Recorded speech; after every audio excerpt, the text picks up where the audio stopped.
আল্লাহ মাহফুজ। বাসা থেকে বউ কইলে একটা থ্রি পিস কিনে আনতে। ওই ভাই, ওই কালো থ্রি পিসটা একটু দেখান তো। এই যে ভাই, এই যে এটা হ্যাঁ এটাই ভাই। এটা কি কাপড়ের? জর্জেট কাপড়ের ভাই।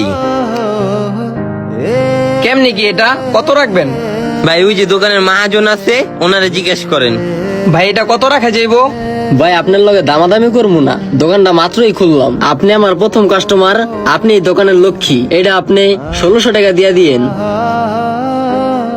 1600 টাকা না ভাই? হ্যাঁ। তাহলে ভাই ওই হলুদ থ্রি পিসটা দেখান। এই বাইরে থ্রি পিসটা দেখা, বাইরের দোকানের প্রথম কাস্টমার, লক্ষ্মী কাস্টমার, বাইরে মিলজিল করে দিয়া দে, আমি পানিটা লুই আইতাছি। আচ্ছা সমস্যা নেই। ভাই এটা কার জন্য নিবেন?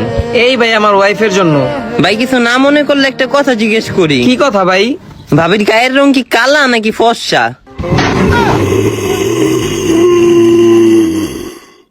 ভাই কি কিছু মনে করলেন নি? হেই মিয়া, আমার বউয়ের গায়ের রং আমি আপনারে কইতে যাবো কি লেগা? আরে ভাই আমি তো আপনার পরে বিয়া করবো, এটা ভাইবা কই নেই কা আমি ভাই আপনি যদি গায়ের রং আমারে কইতেন তাহলে আমি অতটুকু আইডিয়া দিতে পারতাম যে কোন কালারটা ভাবিরে ফুটবো।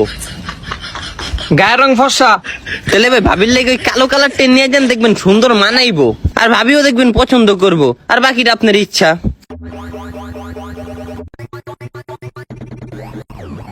তাইলে কালারটা কত রাখা যাইবো কোন? ভাই দোকানের মহাজন তো কয়ে গেল আপনার 1600 টাকা, আর যেহেতু আবার কয়ে গেল আপনি ফার্স্টের কাস্টমার, আপনার খালি হাতে ফিরাইতে না, আপনি 1500 টাকা দিয়ে। না ভাই, আমি 1200 টাকা দিব একদম। ভাই দামাদামি করার মতো দাম আপনার কয় নেই কা, মহাজন যেহেতু কইছে আপনার ফার্স্টের কাস্টমার, আপনার লগে দামাদামি করবো না, এই কারণে দামাদামি করেও নেই কা। যদি দামাদামি করার ইচ্ছেই থাকতো 2500 টাকা কইতাম, আপনি 1500 টাকা দিয়ে এমনি নিয়ে নিতেন। না দিলে আর কি করার, যদি পারেন তাহলে কোন লয়ে যাই। ভাই যদি পারতাম, আপনার মনে হয় এত কথা বাড়াইতাম, আপনারা তো আমি দিয়ে দিতাম, পারতাছি না দেখিয়ে তো আমি কইতা আছি। দেখেন আপনি যদি এই দামে পারেন তাহলে নিয়েন। আপনিও দেন, আপনি যদি পারেন তাহলে আমার দিয়েন। আজব লোক, আহে কই থেকে সকাল সকাল মুখ টুক মন খারাপ করে দেয়া যায়।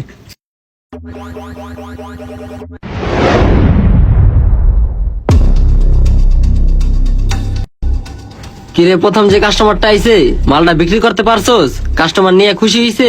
না ভাই, প্রথম যে কাস্টমারটা না, আপনি যে দাম কয়ে গেছেন না, হ্যাঁ পরে আরো কম কইছে। আমগো কিনা দাম কয়। কিনা দাম কইছে? তুই প্রথম কাস্টমারটারে খালি হাতে ফিরাইছিস কি লিগা? তুই কিনা দামে বিক্রি করে দিতি। আরে ভাই কিনা দামে আমি কেমনে দিই কোন? আপনি দোকান দিয়েছেন, যদি একটা মাল বেচে 2 টাকা লাভ না হয় তাহলে কি হইব? এখন যদি প্রথম কাস্টমারটারে খালি হাতে ফিরাই দিলি, এখন থেকে সন্ধ্যা পর্যন্ত যে কটা কাস্টমার আইবো সবটি কাস্টমার খালি হাতে ফেরত যাইবো।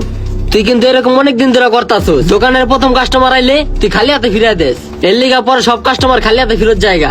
তুই যে এরকম করতাছস না, তোর মতো কর্মচারী আমার দোকানে রাখমু না, আজকেই তোরে আমার দোকান থেকে বাই করে দিমু। ভাই এটা আপনার কেমন ধারণা যে প্রথম কাস্টমার আইলে তার কাছে বিক্রি না করতে পারলে, তারে খুশি না করতে পারলে, পরে যে কাস্টমার গুলো আইবো তারাও কিছু না কিনা দোকান থেকে যাইবো গা, তারা খুশি না হইয়া দোকান থেকে যাইবো গা? এটা তো আপনার ভুল ধারণা। এটা আমার ভুল ধারণা না, এটা আমার সঠিক ধারণা। তোর আগের থেকে আমি দোকানদারি করি, প্রথম কাস্টমারটা যদি মাল লয়ে যায়, পরে কাস্টমার গুলো খালি হাতে ফেরত যায় না, সবাই মাল লয়ে যায়। আর দিনের প্রথম কাস্টমারে যদি মাল না নিয়ে জায়গা, সারাদিন একটা কাস্টমারও ঠিক মতো মাল নেয় না, সবাই খালি হাতে জায়গা। ভাই এটা হয় আমি জানি, আমি মানিও, কিন্তু এটা কাস্টমারের কারণে না, আপনার মনের কারণে। আপনি আল্লাহর উপরে যেরকম ধারণা রাখবেন, আপনার লগে কিন্তু এরকমই হইব। আপনি যদি আল্লাহর উপরে এরকম ধারণা রাখেন যে আমার প্রথম কাস্টমার আইছে, তার কাছে আমি বিক্রি করতে পারি নাই কা, পরের কাস্টমার আইছে তার কাছে আমি 2 টাকা বিক্রি করতে পারবো, পরের কাস্টমারের কাছে 10 টাকা বিক্রি করতে পারবো। ভাই আপনার ধারণা যেরকম থাকবো, আপনার লগে ঠিক এরকমই হইব। তোর থেকে জ্ঞান নিয়ে আমার চলতে হইব না, আমি ব্যবসায়িক মানুষ, তোর ধারণা দিয়ে আমার হইব না। যা তুই আজকে এখনই দোকান থেকে বাইরে যা, আমি নতুন কর্মচারী লিয়ে দোকানদারি করবো, কালকে রাইতে আবি, আয়া তোর লগে যত লেনদেন আছে সব ক্লিয়ার করে দিবি, যা বাইরা। থাকলাম না, সমস্যা কি? আপনার যে মাইন্ড, এই মাইন্ডে আমি এই দোকানে থাকবো না। তোর থাকা লাগবো না, তুই যা।